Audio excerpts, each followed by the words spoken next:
Bom dia. Pessoal do fundo, bom dia. Estão ouvindo aí? Tem uma cortina de ar bem forte, às vezes é difícil para todos ouvirem. Todos ouvindo bem? Jóia. Podemos começar então a nossa EBD. Sejam todos muito bem-vindos. Muito bom ter vocês aqui. Já tivemos nossa reflexão bíblica e tivemos o nosso intervalo, nosso tempo de convivência, café da manhã missionário. E agora nós vamos continuar nos alimentando da palavra de Deus. E como os irmãos sabem, nós temos estudado um livro chamado O que é uma Igreja Saudável. E estou com esses livros aqui na frente. Até não sei se a câmera consegue dar um close aqui nos livros. Vou deixar ele aqui. Bom, acho que a câmera não vai conseguir dar um close, mas você de casa pode depois dar uma olhadinha na internet. O que é uma igreja saudável? Nós temos duas diferentes publicações do mesmo livretinho, um livretinho pequeno, um livro maior, e aqui então nós podemos estudar um pouco melhor o que é uma igreja saudável. Se você quiser com mais calma, mais tranquilidade, ler e estudar em casa, esse livro é um pouco mais abrangente, escrito pelo mesmo autor, Mark Dever, e ele vai falar sobre as 9 marcas de uma igreja saudável. E nós estamos estudando então marca após marca sobre o que é uma igreja saudável. Nós chegamos na marca número 7. E, meus irmãos, é muito bom quando nós temos a oportunidade de estudar a palavra de Deus. Talvez você fique pensando, como é o processo que o pastor ou os pastores utilizam para escolher um texto, pregar esse texto, os temas que são ensinados na EBD. Eu lembro que quando eu era criança, eu certa vez perguntei para o meu pai. Meu pai é pastor, você está acompanhando pela internet, talvez não saiba. Meu pai, ele é pastor há quase 40 anos. Quando eu nasci, meu pai já era pastor e eu nasci nesse ambiente. Eu lembro que certa vez, ainda criança, eu perguntei, papai, como é o processo, como o senhor escolhe os textos? E a resposta dele hoje ecoa no meu coração por ser pastor e entender como é o processo de escolha de um texto. Deus, ele fala ao coração dos pastores, mostrando que ele, Deus, quer falar ao coração das suas ovelhas. E nós então, com muita graça vinda de Deus, pedimos, Senhor, nos ajude a falar aquilo que está no teu coração. E o que está no teu coração é o que está na tua palavra. A tua palavra é aquilo que o Senhor registrou para nós e é tudo o que nós precisamos. Tudo o que precisamos está aqui na palavra de Deus. Hoje, na reflexão bíblica, pela manhã, o pastor Euclébio falou exatamente sobre esse texto. Toda a escritura é divinamente inspirada por Deus. E se toda a escritura é inspirada por Deus, essa escritura é soprada, ela sai do próprio coração de Deus, quando ele então revela, inspirando homens a escreverem de forma alguma o que está nas suas mentes ou corações, mas o que está no coração de Deus. Esses homens então, inspirados por Deus, trazem a própria revelação de Deus. E o texto então sagrado, ele deve ser ensinado à igreja. Qual texto? Quais livros? Todos os livros. Todos os versículos, aqueles que achamos mais fáceis de entender, os mais difíceis de entender, aqueles textos que achamos que trazem alento ao coração, mas aqueles textos que nós achamos que talvez pode espantar pessoas da igreja e tirar pessoas da igreja e fazer com que visitantes não venham mais. Na verdade, todos os textos são inspirados por Deus, revelados então por Ele. E que o texto vai dizer, toda a escritura é divinamente inspirada por Deus, e útil vai dar uma descrição mostrando que é útil para todas as áreas da nossa vida, para o ensino, mas também para a correção, e tem um propósito, para que todas as pessoas sejam perfeitas e perfeitamente habilitadas a fazer o quê? A praticar toda boa obra, a saberem como viver a vida cristã que agrada a Deus. Meus irmãos, que privilégio nós temos de ter então a palavra de Deus inspirada e podermos todos os dias na nossa casa abri-la na nossa língua, em diferentes traduções, e estudá-la e entendê-la.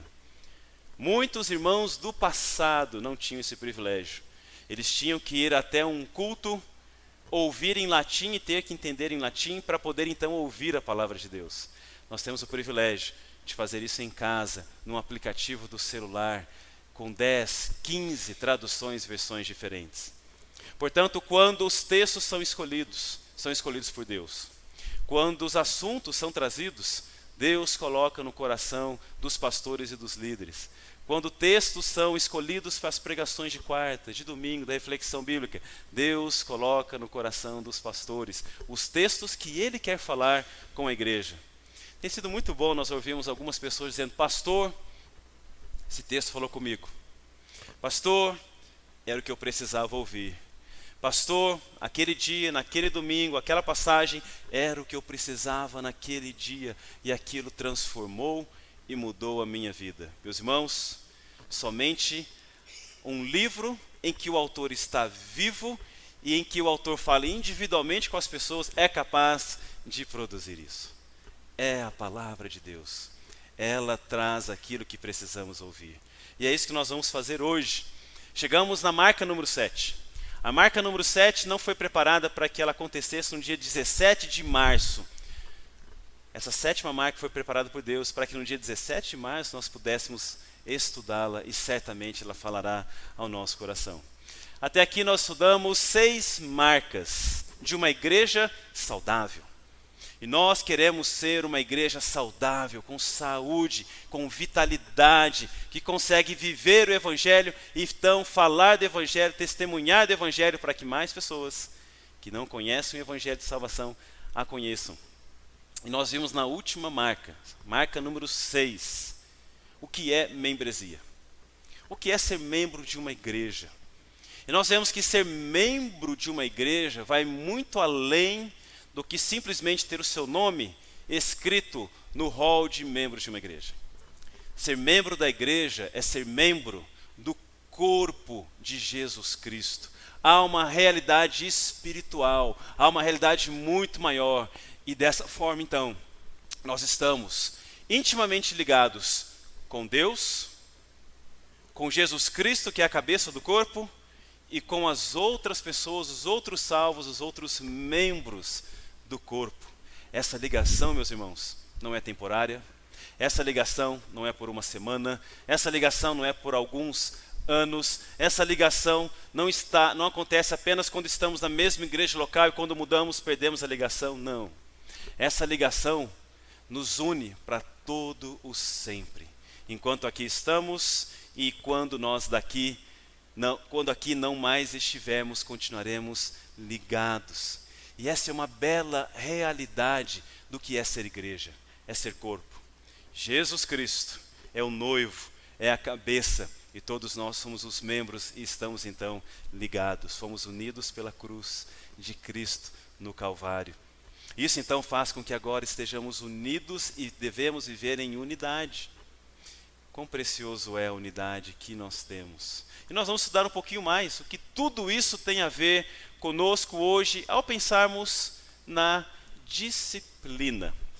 E antes de nós prosseguirmos, sem Jesus Cristo nada podemos fazer. Sem mim nada podeis fazer, é isso que ele diz.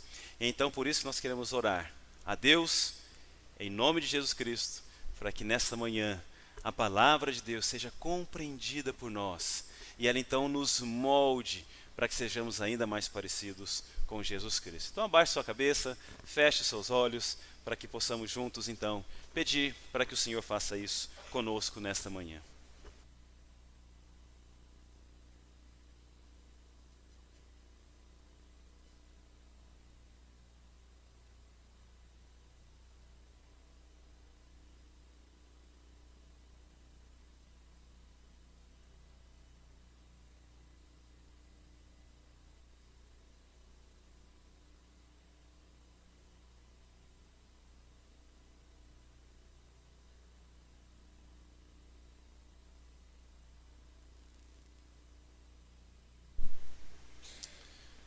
Senhor, muito obrigado, porque um dia o Senhor nos salvou e o Senhor então nos uniu, o Senhor fez de nós um só corpo, uma só família, e agora podemos então estar juntos, estudando a Tua Palavra, porque nós queremos ser mais parecidos com Teu Filho Jesus Cristo. Portanto, nos ajude para que, ao lermos a Tua Palavra, entendamos a Tua Palavra e apliquemos a Tua Palavra às nossas vidas, para a glória do Senhor, para a honra do nome do teu Filho Jesus Cristo e também para que sejamos edificados, cresçamos como igreja. Muito obrigado. Nós oramos no nome daquele que o Senhor fez de nós, fez para nós o nosso Salvador e o nosso Senhor. Amém e amém. Meus irmãos, antes de nós estudarmos propriamente a marca número 7, hoje é o terceiro domingo do mês, temos almoço. Ainda há tempo de você participar, dê o nome para o nosso irmão João Paulo, ou fique no final aqui no nosso salão social para o nosso almoço. Toda a renda será revertida para o Ministério de Juniores. Meus irmãos, temos vibrado com esse ministério. A parte da equipe não está aqui, porque está ali na cozinha preparando o almoço. Final agora do mês de abril, 6 e 7 de abril. Um sábado e domingo, vamos ter um acampamento para os nossos juniores. Vamos investir nos nossos juniores, na nova geração. É muito importante que nos unamos nisso. Então, vamos ter hoje o almoço. Você pode, então, ficar para participar com a gente. E nós vamos ter 2 pudins. Ganhamos 2 pudins. Só que aí a equipe veio me informar, olha, pastor, não vamos conseguir dividir o pudim para que dê para todo mundo. Então, qual que é a ideia? De repente, você não vai poder ficar com a gente aqui para o almoço, mas você pode levar uma deliciosa sobremesa para sua casa. Todo o valor dos pudins também vão ser revertidos para o nosso acampamento. Só você passar ali no salão social no final e dizer, quero levar esse pudim para casa. De repente você já vai ter a sobremesa para toda semana. Muito bom, meus irmãos. O que nós vamos estudar hoje? Vamos estudar sobre o que é uma igreja saudável. Uma igreja saudável é uma igreja que aplica a disciplina bíblica na igreja. Talvez você possa estar pensando, disciplina? Existem algumas palavras no nosso dia a dia que não gostamos de utilizar. Nós vivemos dias do politicamente correto. E o politicamente correto tem feito com que muitas palavras sejam mudadas no nosso dia. No dia a dia você já deve ter percebido que algumas palavras que falávamos com normalidade, com tranquilidade, ninguém se ofendia, agora já não mais podemos utilizar essas palavras.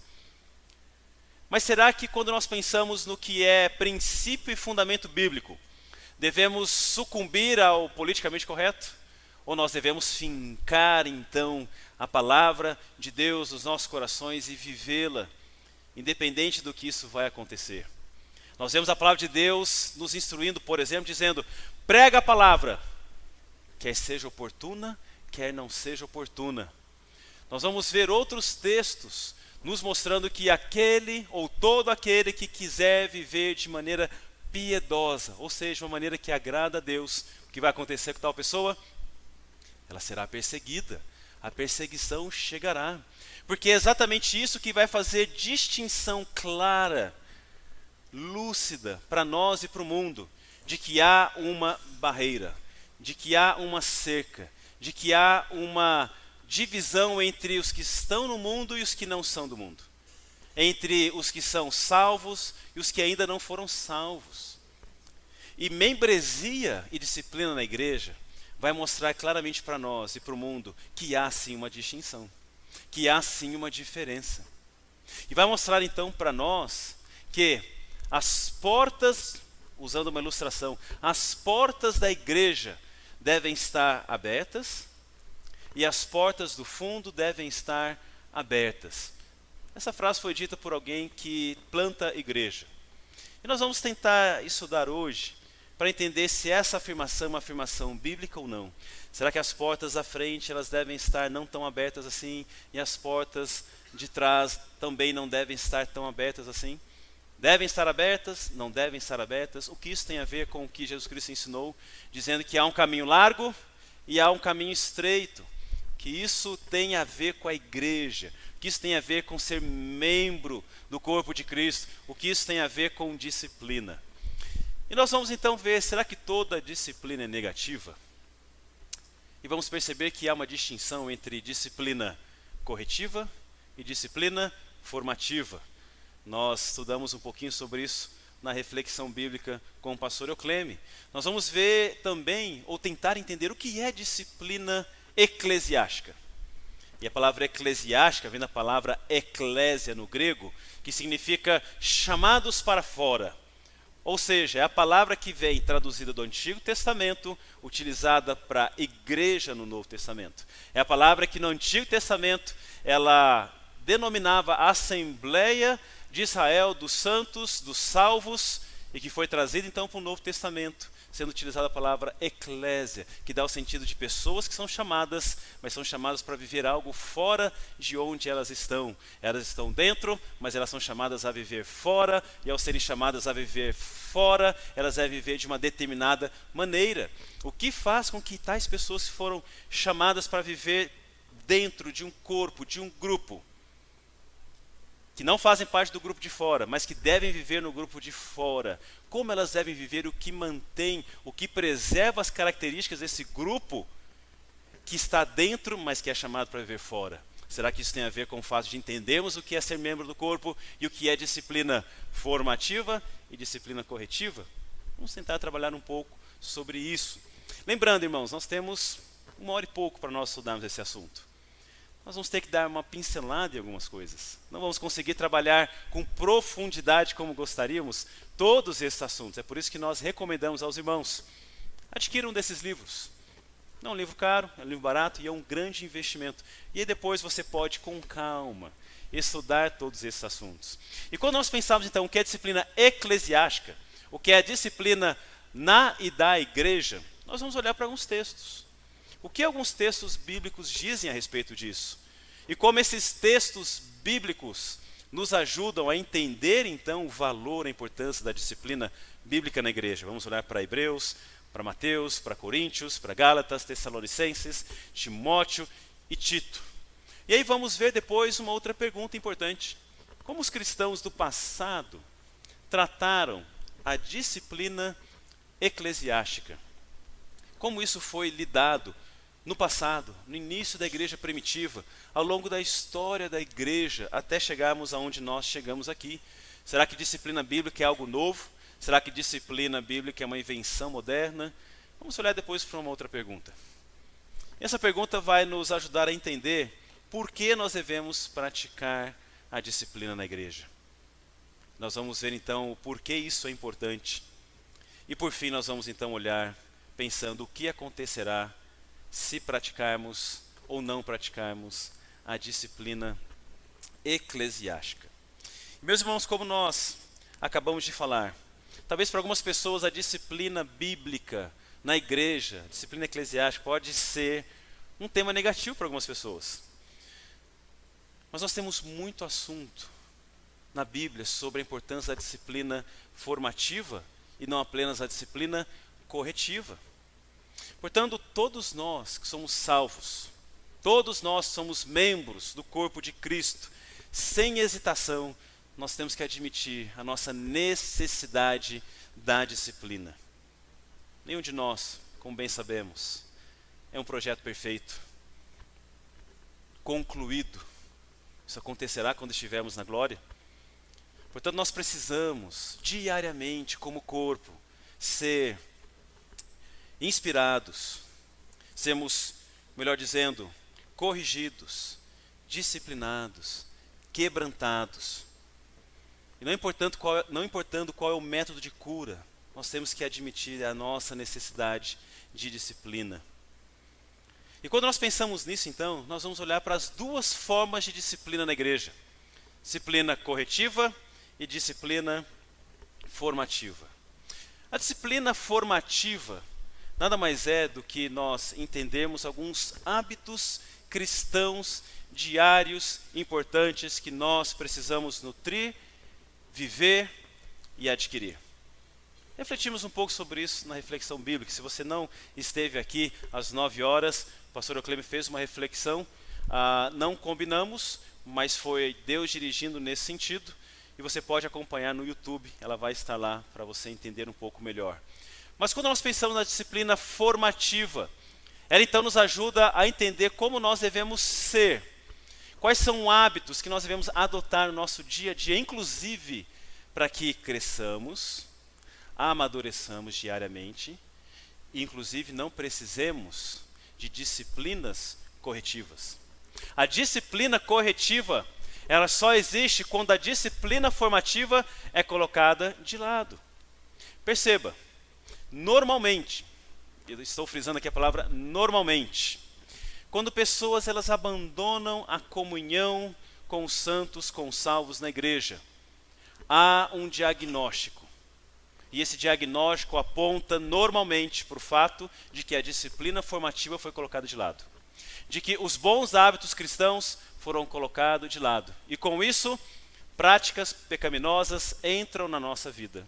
E essas práticas pecaminosas vão então criando raízes. Porque quando não há confissão de pecados, quando não há contrição no coração por conta de nós termos ofendido a Deus que é santo com o nosso pecado e não vivemos em santidade, quando então nós não trilhamos o caminho do perdão e do arrependimento, quando não há então contrição no coração, quando não há quebrantamento no coração, é impossível então nós mudarmos.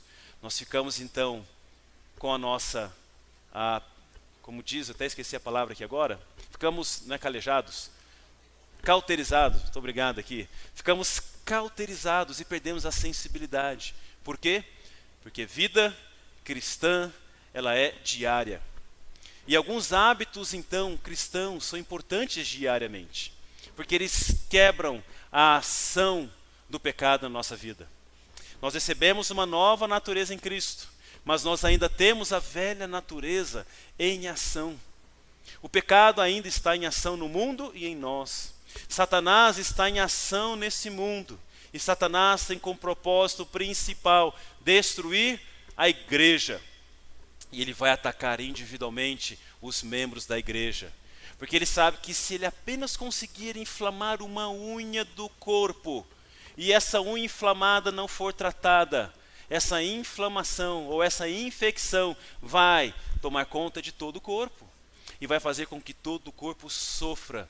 E se não houver então uma ação para cortar essa infecção, essa inflamação, talvez seja muito tarde. É por isso então que diariamente temos que nutrir alguns hábitos importantes. Disciplina formativa. E isso então vai nos mostrar que nós devemos ter um relacionamento diário com Deus. E para ter relacionamento diário com Deus, nós temos que fazer aquilo que parece ser muito simplista, mas na verdade não é.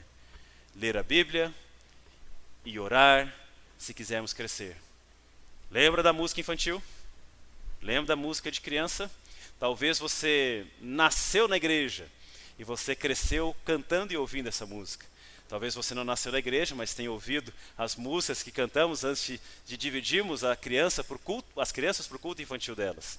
E meus irmãos, as músicas de criança são feitas pensando em falar verdades profundas ao coração das crianças de uma maneira que elas entendam. Então, se você quer aprender teologia de uma maneira mais simples, comece a ouvir as músicas de criança. Comece a olhar no YouTube as músicas de criança. Leia a Bíblia e faça oração se quiser crescer. Quem não ora e a Bíblia não lê, diminuirá. E nós vamos percebendo que, como regra, pessoas que, por exemplo, abandonam a comunhão da igreja, elas já se preocupam muito mais com o lazer do que com a comunhão da igreja. Elas se preocupam muito mais com o clube, que elas são sócias, elas pagam caro, elas têm que ir. Elas se preocupam muito mais com a academia, que ela fez um plano, ela está pagando, e ela tem que ir sempre na academia, do que, por exemplo, estar num culto, numa reunião de oração, estar num programa de discipulado, aconselhamento bíblico. Pessoas que agora têm um carro, ela precisa lavar sempre esse carro, e ela tem um carro para viajar, então ela tem que viajar. Ela conseguiu uma promoção, ela ganha mais, então agora tem que fazer muitas viagens. Eu tenho que aproveitar a vida. Meus irmãos, nada disso em si é errado. Nada do que eu comentei agora em si é pecado. Mas é a maneira como nós utilizamos disso. Essa maneira pode se tornar pecaminosa. Isso pode, de certa forma, nos afastar de Deus. Falávamos muito sobre a televisão, hoje temos a internet. A internet é neutra. Depende da maneira como usamos. Ela pode nos afastar de Deus ou ela pode nos aproximar de Deus. O YouTube pode nos afastar de Deus ou o YouTube pode nos aproximar de Deus. Vai depender da motivação do seu coração e daquilo que você está consumindo e se alimentando. Um dos diagnósticos, então, para o afastamento da comunhão com Deus é o abandono da disciplina formativa. Sabemos que há exceções para pessoas que deixam a comunhão da igreja, estão enfermas, estão doentes, não podem vir mais. Às vezes o trabalho delas impede com que elas estejam em todas as programações, mas há uma forma de isso ser compensado. Normalmente, quando pessoas abandonam a comunhão da igreja, meses sem vir, e quando elas são procuradas, sempre tem uma justificativa.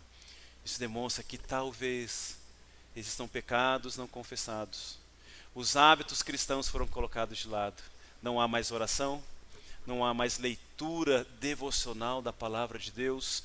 Portanto, não há mais confissão de pecados diariamente. E os pecados começam a acumular e começam a pesar. E então nós vamos gradativamente nos afastando de Deus. E ao nos afastarmos de Deus, nos afastamos das pessoas. Nos afastamos da comunhão com a igreja. Nos afastamos então daquilo que deveria estar presente diariamente na nossa vida. A disciplina não é negativa. A disciplina ela é positiva.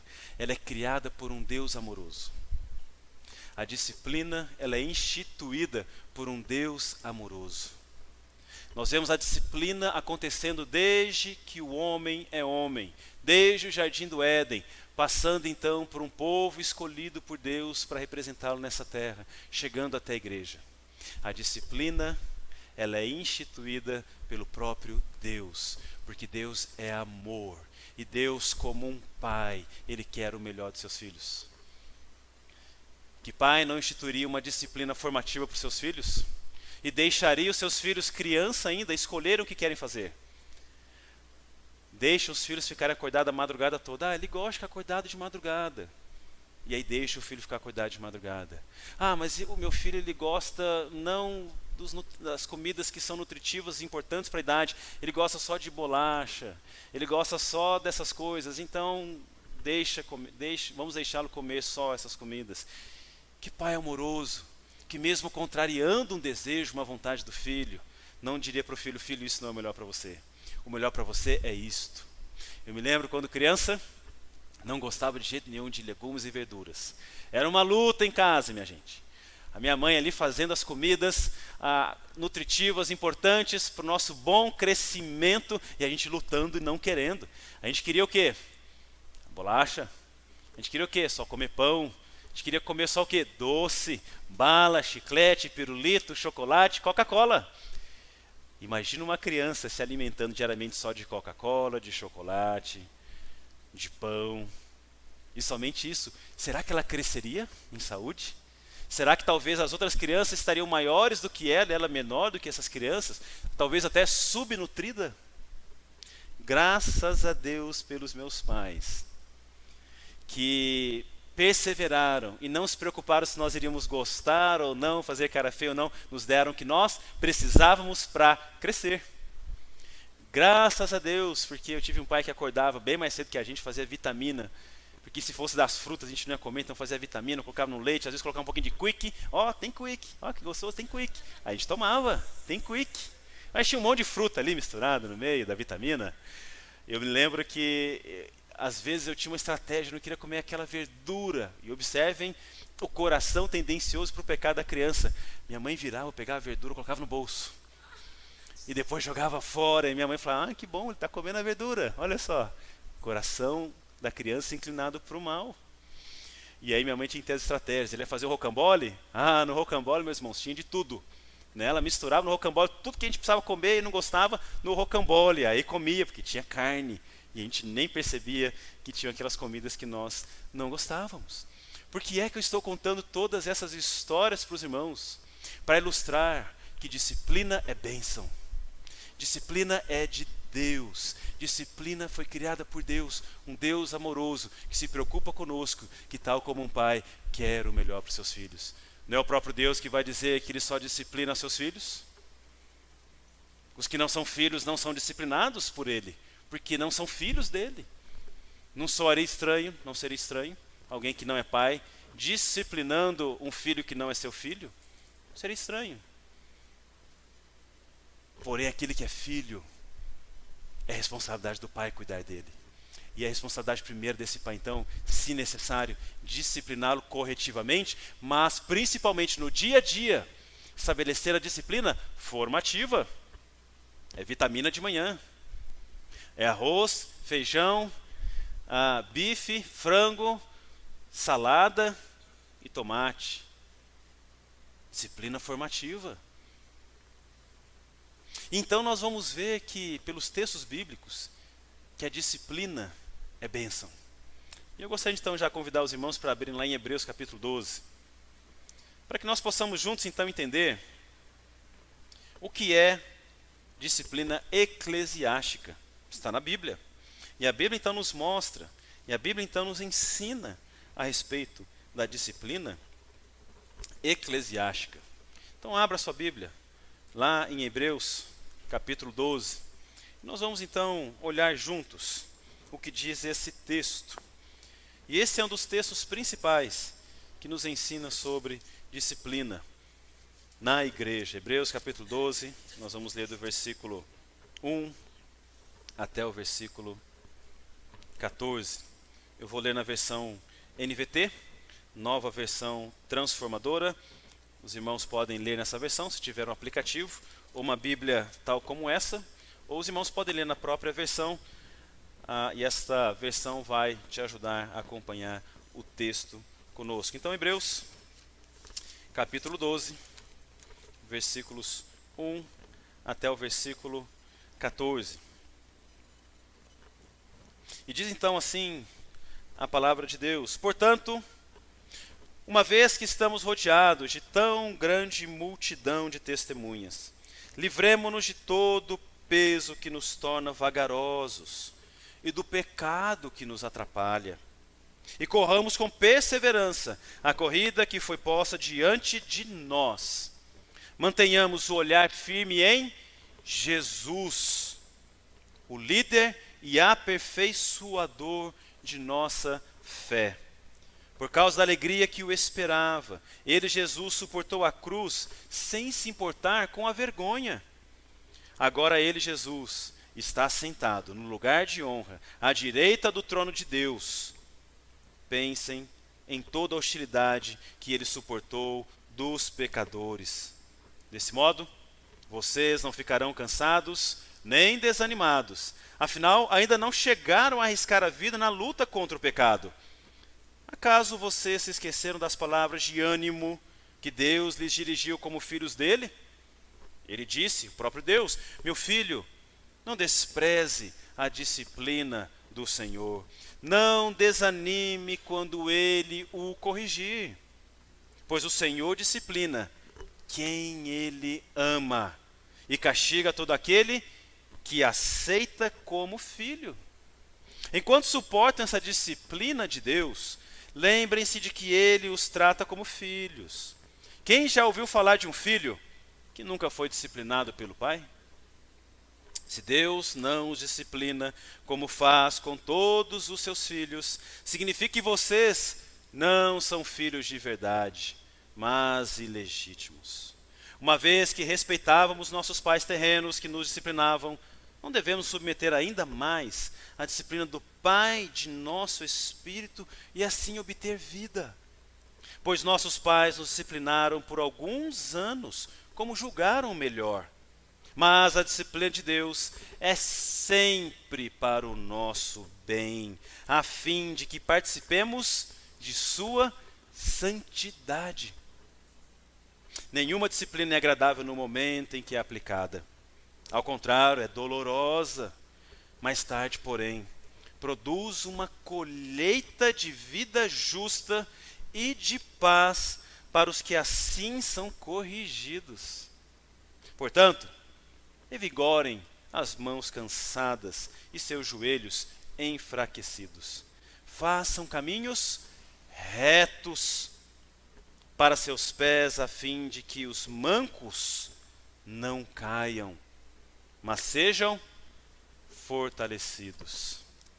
Meus irmãos, existem muitas passagens bíblicas que tratam de disciplina e que nós poderíamos considerar, e vamos considerar algumas. São 8 passagens. Mas nós estamos começando em Hebreus, onde nós estamos vendo que a disciplina é algo fundamentalmente positivo e que Deus mesmo, diretamente, nos disciplina. E nós vimos aqui nesse texto que a disciplina, ela é feita por um pai amoroso. Tem como nós lemos esse texto e entendemos de maneira diferente a disciplina bíblica? Entendemos que a disciplina é para o nosso malefício? Entendemos que a disciplina é simplesmente para nos expor? Que a disciplina é simplesmente para nos fazer mal, para nos deixar prostrados e caídos? Meus irmãos, esse texto é belíssimo. E esse texto é riquíssimo. E esse texto nos mostra então que a disciplina formativa e corretiva vai então nos aperfeiçoando, nos levando a viver em santidade. E o que é viver em santidade? Por que é que Deus fala para nós, sede santos, assim como eu sou santo? Nós temos a concepção atualmente de que santidade, santificação, ser santo não é algo para nós. É algo para Jesus Cristo, é algo que foi para os profetas, para os sacerdotes, e talvez algo para os líderes, talvez pastores, missionários, evangelistas. Meus irmãos, nós somos chamados a sermos santos, assim como Deus é santo. O texto fala que nós devemos manter firme os nossos olhos em quem? Em Jesus. Devemos manter os nossos olhos firmes apenas em pessoas? Observe, o capítulo 11 de Hebreus vai falar sobre a galeria dos heróis da fé. E ali vai elencar pessoas que viveram por meio da fé e foram declarados então santos, porque viveram pela fé. Porém, quando chega o capítulo 12, o texto vai dizer, tal como temos esses exemplos, rodeados por tão grande nuvem de testemunhas, o que é que nós devemos fazer? O que é que diz o texto? Volte lá para Hebreus capítulo 12. Rodeado, portanto, uma vez que estamos rodeados de tão grande multidão de testemunhas, livremo-nos de todo o peso que nos torna vagarosos e do pecado que nos atrapalha, e corramos com perseverança a corrida que foi posta diante de nós. Ou seja, tendo em vista tais pessoas, nós devemos então viver de uma determinada forma, de maneira santa. O que é viver de maneira santa? Está aqui no versículo 1. Livremo-nos de todo o peso que nos torna vagarosos e do pecado que nos atrapalha, e corramos com perseverança a corrida que foi posta diante de nós. Então devemos manter o nosso olhar fixo, para que tenhamos uma fé vibrante, viva, nessas pessoas, ou em Jesus Cristo. Observe como o versículo 2 trabalha. Ele vai dizer, mantenhamos o olhar firme em Jesus, o autor e consumador da nossa fé. Portanto, o que o texto está ensinando? Que os heróis da fé são exemplos terrenos para nós. Exemplos terrenos para nós de pessoas que mantiveram firme o olhar em Jesus Cristo e tão somente nele, porque ele é o autor da nossa fé. E Ele também é o consumador da nossa fé. É Ele que fez com que pudéssemos ter fé, com que pudéssemos crer em Jesus Cristo, com que pudéssemos ter esperança de uma vida após a nossa morte. Além de autor da nossa fé, é Ele quem consuma a nossa fé. É Ele quem faz com que tenhamos uma fé inabalável, até que Ele então volte, nos resgate e então nos leve para a nossa morada eterna, de onde somos cidadãos. Não somos cidadãos desse mundo, somos cidadãos dos céus. É isso que o texto está nos mostrando. Alguém levantou a mão? No final, nós vamos dar a palavra, caso os irmãos tenham dúvidas, para que vocês possam perguntar e nós possamos interagir. Só por força de nós temos um prosseguimento aqui nos textos, vamos dar seguimento, e aí se os irmãos tiverem dúvidas no final, tivermos tempo, eu vou abrir para que os irmãos possam interagir. Vamos abrir no outro texto. Mateus capítulo 18. Versículos 15 a 17. Mateus 18, versículos 15 a 17. Enquanto os irmãos abrem no Evangelho segundo Mateus, capítulo 18, 15 a 17. Aqui em Mateus 18, nós temos uma das duas passagens, juntamente com a primeira carta aos Coríntios, capítulo 5, as passagens mais citadas quando nós falamos, conversamos sobre disciplina eclesiástica. Qual é a reação quando alguém peca contra você? Qual é a sua reação quando alguém peca contra você ou quando alguém peca contra o corpo de Cristo? Automaticamente pecou contra você. Quando alguém peca contra o testemunho de Jesus Cristo, pecou contra o corpo de Cristo, automaticamente pecou contra você. Qual é a sua reação? Você apresenta a essa pessoa a sua queixa e nunca mais fala com ela? Falei tudo que eu tinha para falar, e falei mesmo, e falei tudo, mas não quero saber mais de conversa, não quero saber mais de papo com ela. Ou talvez você nem sequer fala com a pessoa e apenas cria um ressentimento no coração contra ela. E esse ressentimento, essa amargura vai criando raízes, e as raízes vão se aprofundando no seu coração, ao ponto de você nem sequer conseguir mais olhar para essa pessoa, nem sequer passar ao lado dela, nem sequer dar a mão a ela, nem sequer dar um ósculo santo, que é a maneira como nós devemos nos cumprimentar como irmãos em Cristo. O ósculo santo dá o sentido que nós devemos ser calorosos no trato uns com os outros. O que você faz quando alguém peca contra você? Você faz questão que ela saiba que você está ressentida com a amargura com ela? Você desvia? Você não quer conversar? Se ela vem te comentar, você faz cara feia para que ela saiba que você está bravo, chateado, amargurado com ela. Você é aquele que fala, agora ela fez algo de mal para mim, vou fazer para ela também. E aí você traz para si o que Deus diz que somente Ele pode fazer. E você então começa a dizer, a mim pertence a vingança. E você começa um plano vingativo contra tal pessoa. Será que a disciplina é uma vingança? Será que a igreja, ao praticar a disciplina corretiva, ela está se vingando de alguém? Ou será que vingança jamais deve estar na mesa da disciplina corretiva, seja individualmente, como membros do corpo de Cristo, seja como igreja, o corpo de Cristo, agindo na vida de um dos seus membros? Como nós lidamos com isso? Nós temos algumas pessoas que trabalham com a jardinagem na nossa igreja. Nós sabemos muito bem que uma árvore que há anos está plantada é muito difícil ser arrancada. Nós sabemos muito bem que uma árvore, dependendo do seu tipo, ao ser plantada na sua casa ou mesmo na calçada, ela tem raízes tão profundas que ela vai buscando água e nutrientes. E a raiz dela é tão profunda ao ponto de começar a rachar a calçada, o muro e as paredes.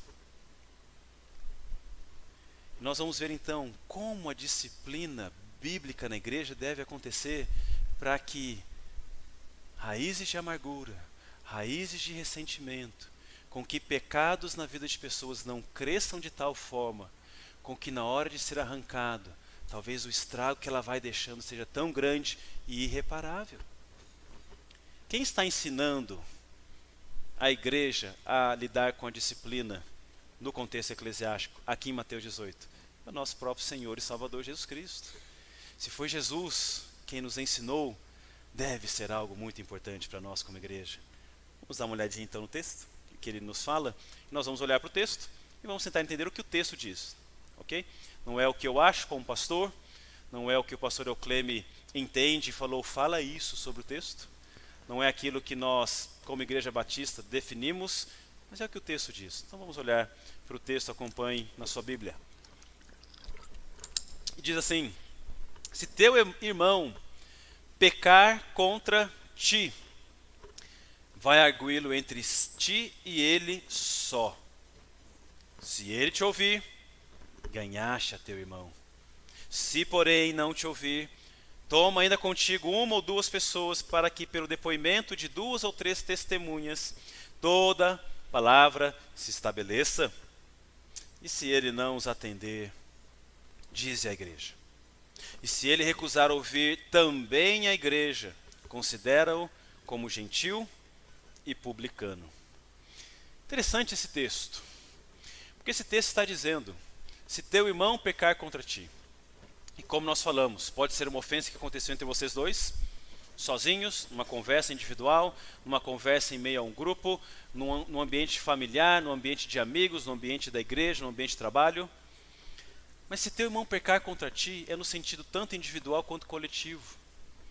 Se teu irmão pecou contra a igreja, ou seja, contra o corpo de Cristo, ele automaticamente pecou contra ti. Meus irmãos, não há pecado que não afete de maneira mais profunda, forte, a pessoa, mas que também não afete todo o corpo, todos os membros da igreja. É por isso que nós temos tudo a ver um com o outro. Não tem como você dizer, não tem nada a ver com aquele irmão. Eu estou sabendo do pecado, mas eu não tenho nada a ver com aquele irmão, é problema dele, não quero me envolver, não quero problema para a minha cabeça. Meus irmãos, nós já estamos tendo um problema quando há um pecado e sabemos e nada fazemos. O problema já está ali, está crescendo, a raiz está crescendo. E quanto mais a raiz cresce, quanto mais demora para tirar, mais estraga ela vai deixando ao você retirar aquela árvore com raiz profunda e frutos, não de arrependimento, mas frutos de pecado. Frutos de um coração endurecido e não quebrantado. É por isso que Paulo, lá em Gálatas, ele vai traçar um paralelo mostrando para a igreja, para salvos, que existe então uma lista de pecados e uma lista daquilo que, melhor dizendo, uma lista daquilo que a natureza pecaminosa produz em nós, quando ela está à frente, quando ela está ditando a nossa vida, e há, por um outro lado, uma lista do que é produzido quando a nova natureza está em ação. Quando há o fruto do Espírito sendo produzido na nossa vida, é porque o Espírito Santo, o próprio Deus, está em ação, produzindo o que está naquela lista. Mas quando a nossa natureza pecaminosa está em ação, quando ela vem em primeiro lugar, quando ela dita o que eu devo fazer e não fazer, nós temos então as obras da carne como fruto desta árvore que também está com raízes profundas. Quando a nova natureza está em ação, quando o Espírito Santo está nos guiando, ele produz então um fruto. E nós então, como uma árvore, temos raízes profundas na palavra de Deus, temos raízes profundas na ação do Espírito Santo que está nos guiando, que está fazendo com que nós andemos de uma maneira que o agrada e produzimos então frutos também. Sempre que alguém está em pecado, não somente ele está sendo afetado, mas a sua família, os seus amigos e a igreja. Não tem como desassociarmos. Lembra que estamos eternamente unidos? A cruz de Cristo nos uniu eternamente. A Deus em primeiro lugar e aos irmãos. Não tem como nos desassociarmos. E que bênção é estarmos então unidos para sempre. E podemos ter esse cuidado um com o outro. Se teu irmão pecar contra ti, contra a igreja, contra o evangelho, contra o testemunho, vai falar com ele, vai arguir entre ti e ele. Se ele te ouvir, ganhaste teu irmão. Portanto, qual é o propósito da disciplina? É expor o irmão? É entristecer o irmão? Apesar que a Bíblia vai nos dizer que a tristeza, segundo Deus, produz verdadeiro fruto de arrependimento. O texto de Hebreus nos falou que temporariamente a disciplina pode parecer algo ruim. Mas depois lá na frente eu vou observar como ela foi boa. Parecia que minha mãe não gostava de mim porque me dava o que eu não queria. Mamãe, deixa eu só comer arroz hoje. Não, filho, tem que comer as outras coisas. Mamãe, deixa eu só comer hoje a carne, só o bife. Não, filhinho, tem que comer as outras coisas. Pode até parecer no momento que a nossa mãe, nosso pai não nos atende, não nos dá o que queremos, então saímos prejudicados. Mas lá na frente, se perseverarmos, como diz Hebreus, se perseverarmos, colheremos o fruto. E então viveremos em santidade, vivendo uma vida que agrada a Deus e nos faz bem.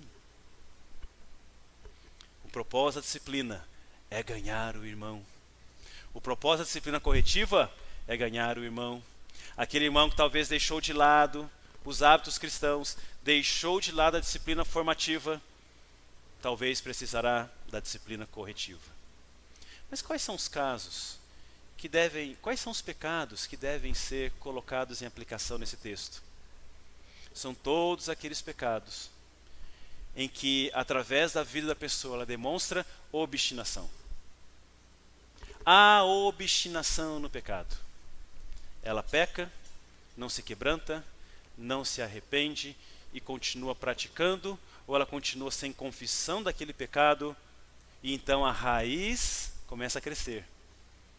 Sempre que há obstinação no pecado, a pessoa não dá ouvidos, ela não aceita, ela quer viver do jeito dela, ela vai dizer o que você tem a ver com a minha vida, você não paga as minhas contas, cada um cuida de si, cuida você de você mesmo, eu cuido de mim, eu sei o que eu estou fazendo, eu sei o que é melhor para mim, quem é você porque você também peca, você não é santo. E a gente vai utilizando, nós somos especialistas nisso, em termos boas justificativas. Eu pelo menos sou, não sei você. Não sei se a formação em direito aguçou ainda mais isso no meu coração, mas nós somos especialistas, todos nós, em termos justificativas quando alguém vem falar algo para nós. Como é difícil nos humilharmos e ouvirmos e aceitarmos que estamos errados. O nosso mecanismo de defesa, não da nova natureza, o mecanismo de defesa da velha natureza vai nos mostrar que se proteja, não aceite, justifique-se, explique o porquê você fez isso, explique que você foi criado num ambiente assim, explique que seus pais eram assim, explique que você teve uma semana estressante, fale que no seu trabalho as coisas estão indo de mal a pior, fale que as coisas em casa não estão indo bem, conte que você está com várias dívidas e fale que você agiu assim por conta disso. Aí as pessoas vão se solidarizar mais com você e elas vão dizer, tudo bem. Agora, irmãos, sabemos que muitas vezes as coisas não estão indo bem em casa. Sabemos sim que muitas vezes não estão indo bem no trabalho, que as finanças não estão indo bem e que isso nos afeta, sabemos. Como devemos lidar com isso, para que as situações muitas vezes difíceis não nos afetem negativamente as pessoas. Temos a maneira certa de lidar com essas situações difíceis. Não é Paulo que vai nos dizer lá em Filipenses? Não andeis ansiosos por coisa alguma. E problemas geram ansiedade no nosso coração. E a ansiedade não tratada gera outras situações. Não andeis ansiosos por coisa alguma. Qual que é o antídoto? Qual que é o remédio para eu não andar ansioso quando de fato tudo está indo mal e parece que tudo vai desabar? Qual é o antídoto? Qual que é o remédio? Antes em tudo, com ações de graças, com orações, apresentei os vossos pedidos a Deus. Há um antídoto para essas situações difíceis que nos afligem. E o que vai acontecer então quando nós aplicamos a medicação certa, o remédio certo, a injeção certa, o tratamento certo? E a paz de Deus, não é a paz do mundo, não é a paz que vem de outro lugar, de outra fonte, a paz de Deus, que excede todo entendimento, vai fazer o quê? Guardará os vossos corações em Cristo Jesus. Meus irmãos, o mundo pode estar desabando. Eu sei que Deus, em Jesus Cristo, tem todo o poder para guardar o meu coração e eu não ser então afetado de uma maneira que eu não consiga resistir quando tudo parece que ao meu redor está desabando. Então eu posso humildemente, quando alguém vier para me ajudar, para me ganhar, dizer, de fato, irmão, isso está acontecendo, me ajude. Me ajude. Que bom que você viu e veio falar comigo. Me ajude. A carga está pesada, eu não consigo. Quando nós nos arrependemos e confessamos nossos pecados, multidões de pecados são perdoados, é o que diz as Escrituras.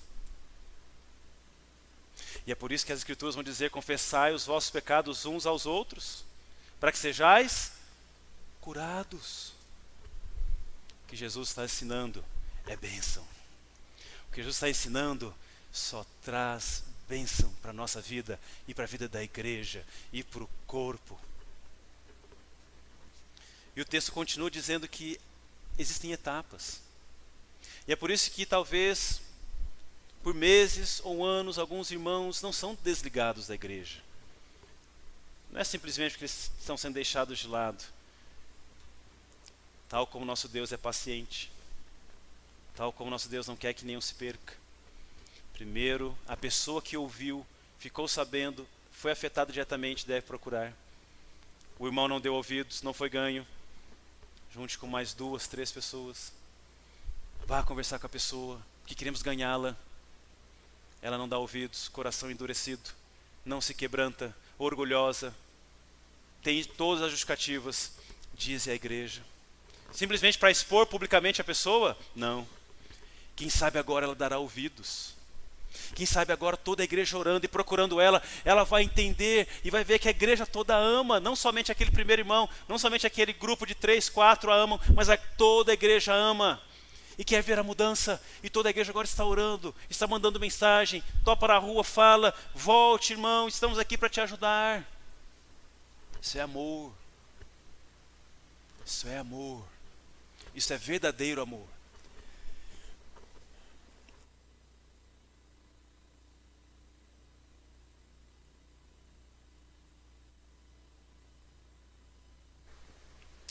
E Jesus Cristo vai dizer, se não ouvir a igreja, trate-o como gentil e publicano, ou seja, trate-o como se não fosse do grupo, trate-o como se não fosse igreja, trate-o como se não fosse família.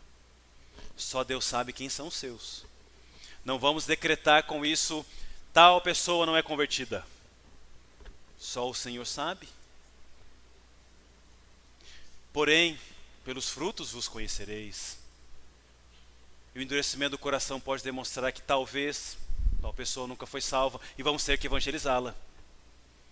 Talvez foi membro da igreja por muitos anos, mas nunca entendeu o evangelho, vamos ter que evangelizá-la. Ou pode ser que sim, ela entendeu o evangelho, mas não cresceu, sem os nutrientes diários, sem os hábitos cristãos diários, sem a disciplina formativa. E talvez a disciplina pública será tão impactante que ela voltará arrependida, tal como o filho pródigo.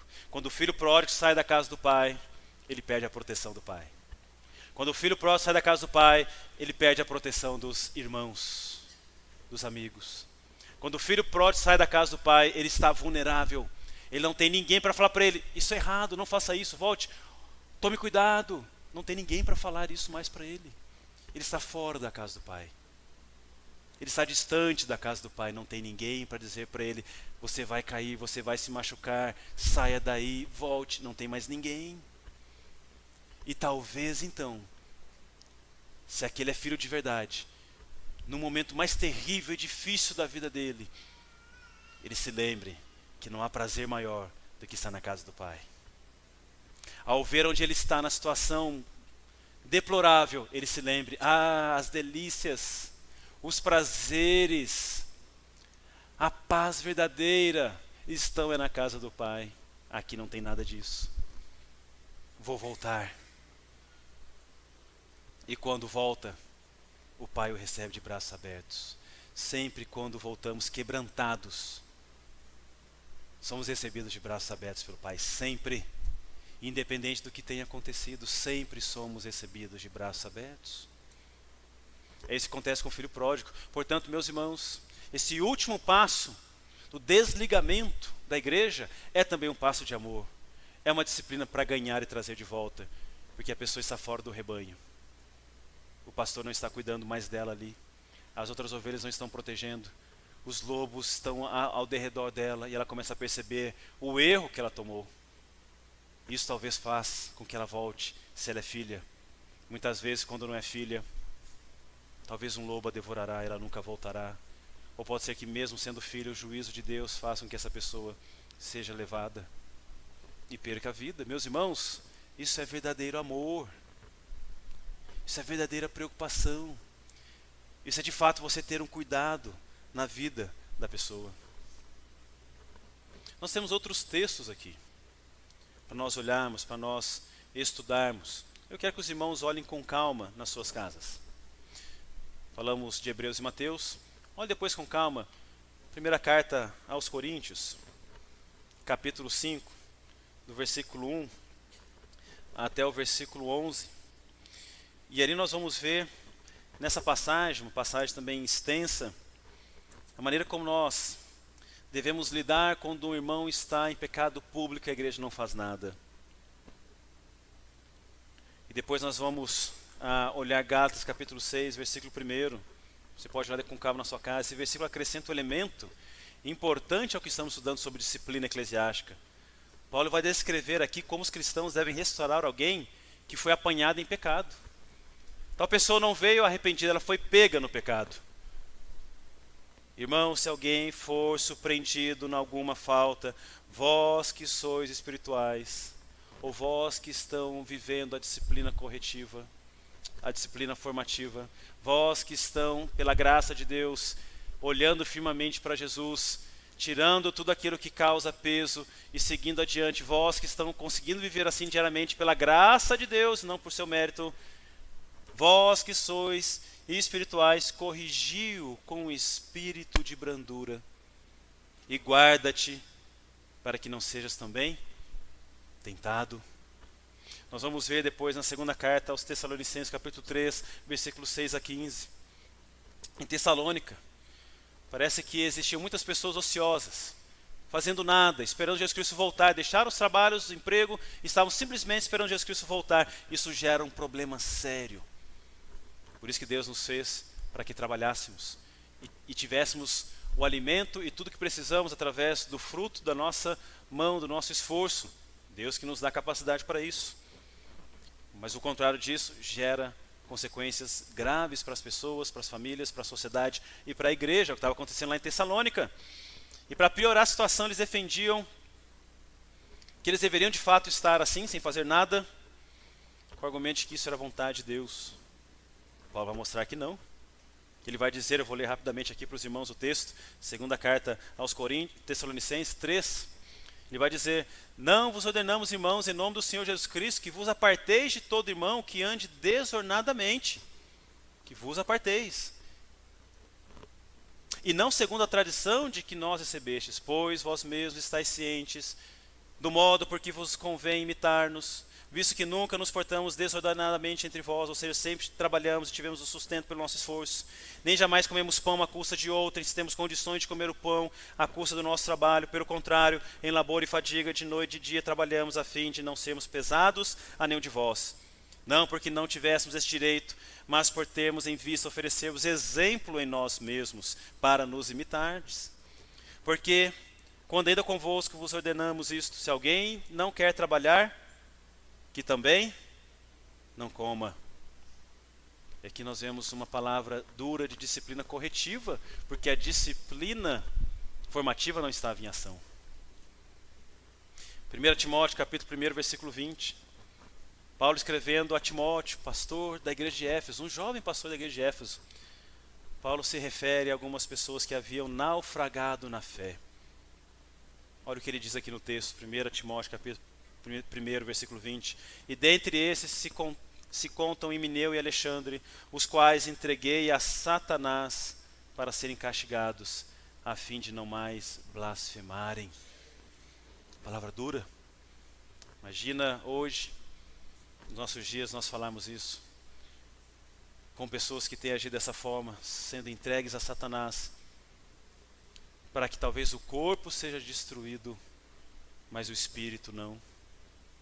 E essa é a realidade espiritual por trás do que acontece quando há endurecimento do coração, quando há obstinação no pecado.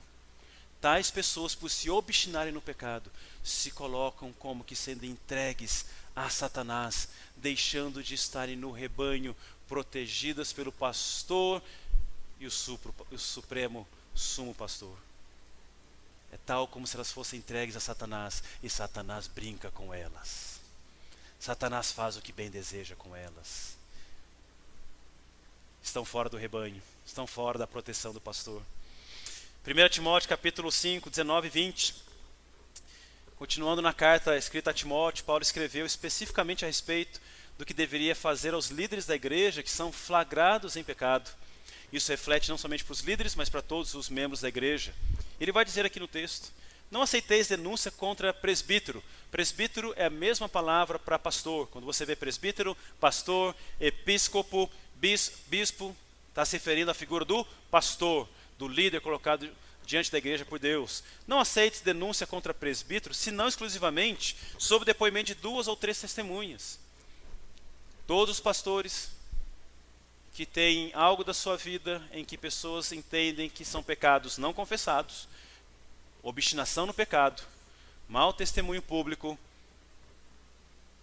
as pessoas que estão sabendo, que viram, devem chegar diante desses pastores, ouvir os primeiros e trazerem testemunhos que comprovem o que está sendo acusado.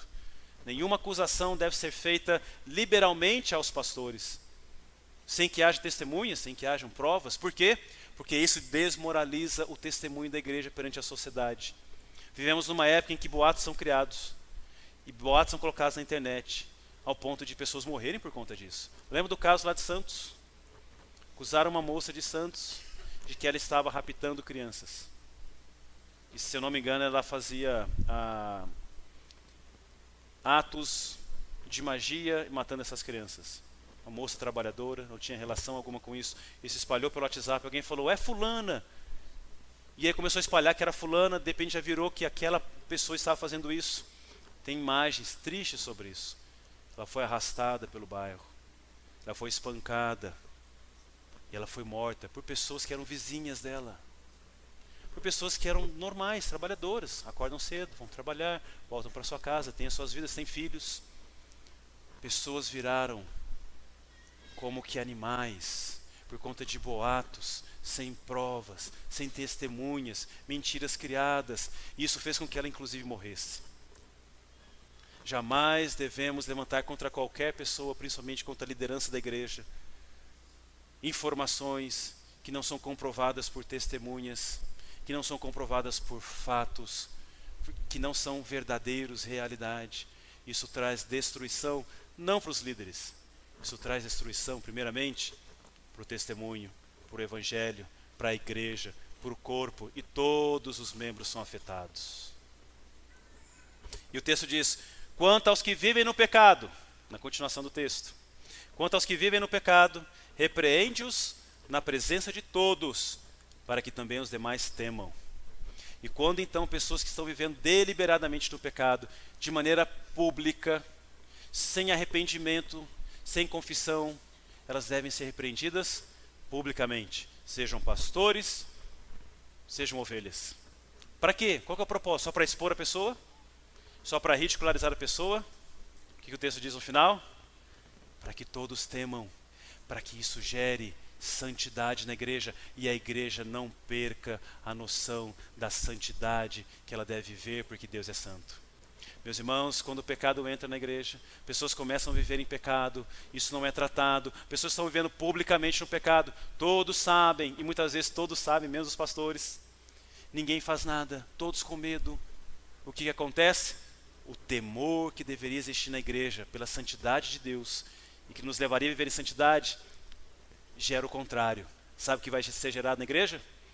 Libertinagem. Vai ser gerado na igreja libertinagem. E a igreja parece que está bem, num primeiro momento, mas a igreja está enferma. A igreja está doente. Porque perdemos a noção de santidade, então pensamos, bom, se o outro faz, não tem importância eu fazer um pouquinho aqui. O outro fala, mas aquele faz isso, isso e isso. Se eu fizer um negocinho pequeno aqui, o que é isso comparado ao que o outro irmão está fazendo? Não é nada. Então eu vou fazer o meu negocinho aqui. Porque perto do que o outro irmão faz, nada acontece, é pequeno. Observe, meus irmãos, a importância da disciplina formativa para que não haja necessidade de disciplina corretiva. Porém, quando não há disciplina formativa, a disciplina corretiva ela é essencial. Mas quando não há nem disciplina formativa e nem disciplina corretiva, o que acontece com a igreja? Destruição, morte, libertinagem. E nós que deveríamos ser um farol para a sociedade, nos tornamos motivo de escárnio para a sociedade. É o que o texto diz, forte, é o que o texto diz e é importante para nós. Depois nós vamos ver Tito 3, 9 a 11. E ele vai dizer o seguinte, aparentemente algumas pessoas da igreja que Tito pastoreava estavam causando divisões sobre assuntos que nem eram importantes. Observe o que o texto diz. Evita discussões insensatas, Tito.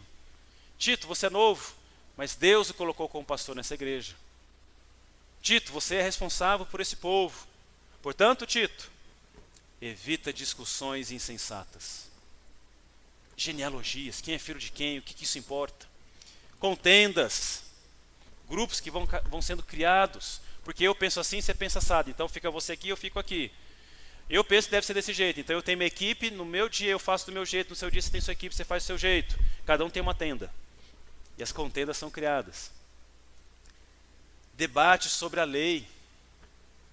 Ah, o sábado, eu posso andar quanto? 1 quilômetro? 1 quilômetro e 100? 1 quilômetro e 500 metros? 2 quilômetros? Evita essas discussões que não são importantes, porque não têm utilidades e são fúteis. Evita o homem faccioso, evita o homem que causa divisão, pois se já foi admoestado primeira, segunda vez, e você sabe que tal pessoa se perverteu, coração duro, e vive pecando, ela já está condenada. Evita tal pessoa. O pastor Ocleme mencionou esse texto na reflexão hoje pela manhã. Meus irmãos, e quantas vezes nós estamos nos dividindo como igreja, seja aqui, seja em outros lugares. Eu tive a oportunidade de fazer parte de outras igrejas, servir outras igrejas, pregar em outras igrejas que estavam se dividindo por questões assim. O Evangelho, as boas novas deveriam ser vividas e pregadas para que o mundo fosse transformado e o mundo visse, como Jesus Cristo diz, se amarmos uns aos outros, saberão que sois meus discípulos. Ao invés de nos amarmos, ao invés da igreja se amar mutuamente, ela está se devorando. Eu vi em outras igrejas, questões pequenas, em que não houve, Mateus 18, pecou, vai lá e conversa, ganha o irmão. Contendas foram criadas, grupos foram criados, pessoas facciosas, pessoas facciosas, como diz o texto, criando facções dentro da igreja, e a igreja por dentro sendo destruída. A igreja por dentro sendo devorada. A disciplina formativa é importantíssima. E muitas vezes, meus irmãos, disciplina formativa é o que devemos fazer no dia a dia com naturalidade. Você viu que o irmão falou algo que não deveria? Você viu que o irmão foi num lugar que não deveria? Você viu que o irmão está fazendo algo que não deveria? Você viu que o irmão está devendo na praça toda? Conversa com ele. Ore por ele, converse com ele. Deus pode usar a sua vida para ganhar esse irmão e ele nunca mais voltar a cair nesse pecado e dar um mau testemunho. Disciplina formativa. A disciplina do dia a dia, que conduz à corretiva. Observe na prática como isso é tão importante. E quando nós pensamos sobre isso, nós já vamos terminar. Os irmãos estão com fome? Ou comeram bem no café missionário e tá tudo bem? Nós já vamos caminhar para o fim. Quando nós temos almoço, nós temos a oportunidade de ficar um pouquinho mais, porque vamos ficar aqui para o nosso almoço, mas nós não queremos alongar. Então já vamos caminhar para o final, porque temos ensaio, temos o almoço, e alguns irmãos têm que ir para casa, vão preparar o almoço, talvez para o marido que não é convertido, está em casa esperando vocês voltarem. 5 motivos por que praticar a disciplina eclesiástica. Primeiro, para o bem da pessoa disciplinada. Conseguiram perceber a importância? O bem que isso causa para a pessoa que está sendo disciplinada? Por que praticar a disciplina bíblica na igreja? Primeiro, para o bem da pessoa disciplinada. Segundo, para o bem de outros cristãos, ao verem o perigo do pecado. Meus irmãos, o que o texto diz, para que eles temam, para que haja temor. Quando eu vejo a disciplina pública na igreja, isso causa temor ao meu coração. Senhor, miserável homem que sou, eu estou no mesmo pecado. Senhor, me perdoe, me ajuda a sair desse pecado. Segundo motivo, porque praticar a disciplina bíblica na igreja, para o bem dos outros, ao verem o perigo do pecado que inclusive está atingindo essas pessoas. Terceiro lugar, para a saúde da igreja como um todo. Isso fortalece a igreja. Meus irmãos, quando há disciplina bíblica na igreja, isso não derruba a igreja. Isso fortalece a igreja. Já aconteceu?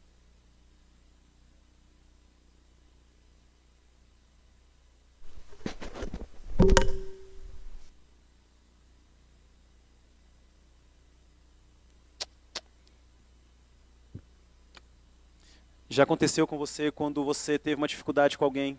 Você achava que jamais isso seria reconciliado? Jamais você voltaria a ter amizade? Você sofreu por semanas, dias. Como é que eu vou falar com esse irmão? Ele nunca vai voltar a ser meu amigo, ele não vai conversar mais comigo. Mas na graça e na força do Senhor você foi. E a conversa foi bíblica. O irmão foi ganho. e você se tornou muito mais próximo e amigo dessa pessoa. Já aconteceu isso com você, já aconteceu comigo várias vezes.